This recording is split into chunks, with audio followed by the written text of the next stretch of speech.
In this episode of Smartphone Isekai, Toya beats up an old man, gives a 12-year-old a loaded handgun, and then gets a little too comfy with a maid. But it all kicks off with these two knights praising Toya for how perfect and awesome he is, and then it cutting to theme song. Cause what else, right?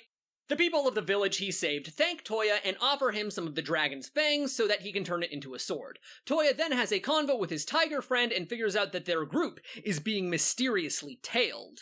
And okay, so these guys are traveling to the kingdom of the beast people, and one of these beast people is named Olga, and their country is named Mizmead. It also seems very close by, and the village they stopped by seems like your normal European-inspired JRPG village, but then they arrive at the palace and it's like a Mughal mosque or something, and they dress up in Indian garb, and there's a joke about how spicy the curry is.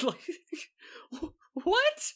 An audience with the king leads to the king wanting to spar with Toya. Toya initially bodies him with a slip spell, but then the king gets butthurt and bans it, leading to a much more even fight. The king's null magic speeds him up, and Toya manages to get the best of him by copying it.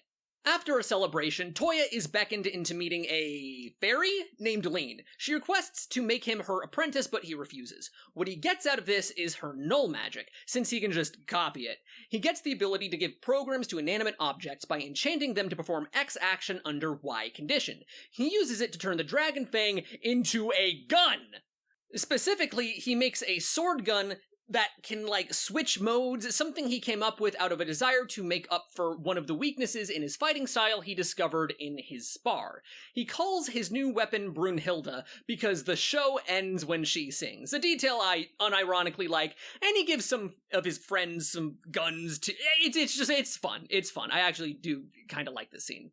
The final conflict of the episode involves Toya pinning down the people who are tracking the party, and, of course, while checking them for weapons, he discovers that they're girls. Turns out they were the maids from earlier, and were just looking after Yumina. Cool. Anyways, curry too spicy, end of episode. Before we get into the analysis, this video is sponsored by me. Did you know that barely 10% of you guys are actually subscribed to my channel? That's a real character flaw of yours. I'm really hurt that you'd consider doing that to me after everything we've been through. I considered you a friend, but I don't know. If you don't smash that subscribe button and pile drive that bell, then I'm not sure I can keep doing this emotional labor. Anyways, where was I?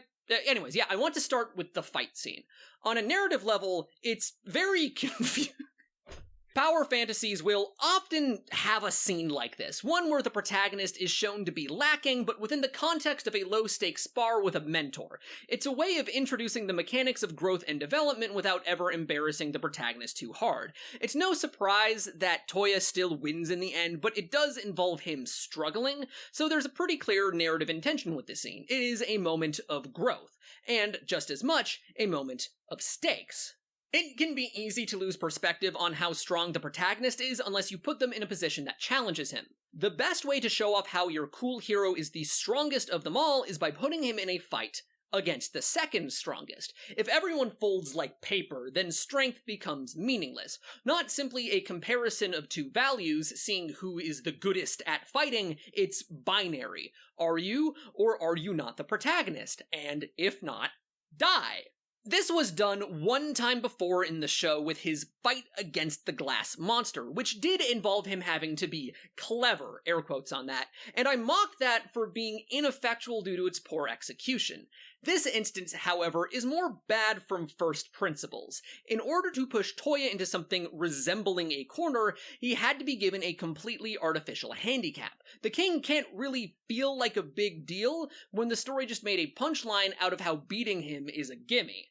This gets into something fairly interesting, which is the narrative problems that arise from null magic itself. The lore of this setting, if we take Toya out of it, is basically stands. It's hardly unique to JoJo's Bizarre Adventure, but the point I'm getting at is that the idea of everyone within a setting having their own personalized superpower is not untrodden territory. It's not a bad idea to put it in your story, but you do open yourself up to comparisons. We'll call this genre of story mono-power stories. A key convention of monopower stories is that of ingenuity. You get given a power that seems restrictive at first, but which can be used in a variety of ways. Let's say you get given a sword which can cut anything. You use this in all the obvious ways at first, but then you find someone being mind-controlled by a power. So, you cut that power, freeing them from mind control. You take an existing power and extrapolate on its potential. This is done for obvious reasons. It's a way of progressing character growth to make your character stronger to rise against more challenging opponents without giving them a deus ex machina. One of the results is that some powers can just be used in more useful ways than others. Some powers are obviously OP, while others are way too strong in the hands of someone creative, and the end result is a hierarchy. This makes the allotment of powers very important. Who do you give the instant win button to? There is no one answer to that, but it is something that requires thought on the part of the author. But that is a lot harder to manage when your protagonist has every power. It means you can't design any power that you aren't okay with your protagonist having. You'll never have moments of your protagonist facing off against an enemy with a seemingly unstoppable null magic, because then Toya can just use the null magic. That is, in fact, the exact thing that happens in this fight. If you're smart, there are ways around this. I previously compared Toya's "you can use every power" to the ability of Akira, the protagonist of Battle in 5 Seconds. His allows him to use any power someone else earnestly believes he can use, including a trusted ally who's just thinking really hard about him using that power. So, any power he sees can, later, be used, and he can even make some up, rendering a lot of one-on-one showdowns fairly easy for him, so long as the one person he trusts is nearby. But the story isn't really about one-on-one showdowns. It's about subterfuge, social manipulation, and battlefield strategy and tactics, things which he can be outmaneuvered in. Smartphone Isekai has neither the patience nor the creativity to write something like this, so it's stuck with itself. It needs to be incredibly careful about what powers it gives Toya, and it just wasn't. He has instant win buttons galore, and that problem is only going to compound with time.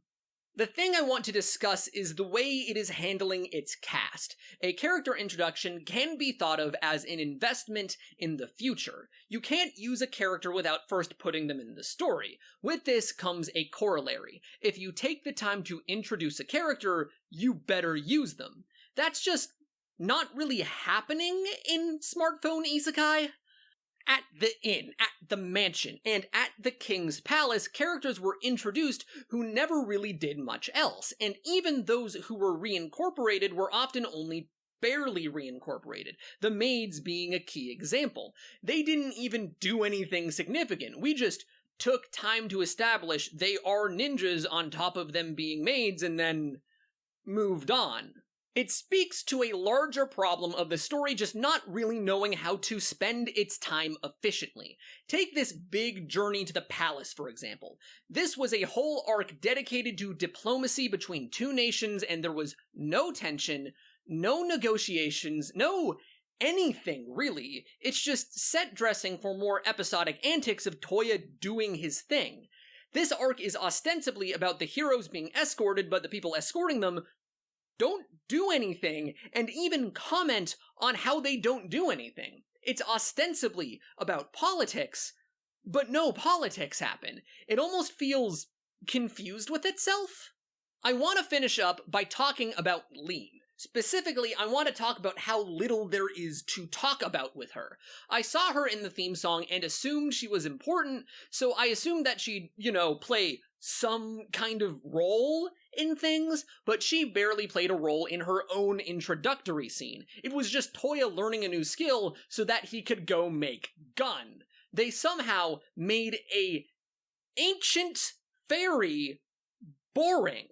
If you like what I do on this channel, then like and subscribe with notifications on, leave a comment telling me what you thought of the episode, and maybe click on the video showing up. That'll take you to another one you might enjoy. You can also consider subscribing to my Patreon. It's probably the biggest motivator I have to keep putting these out.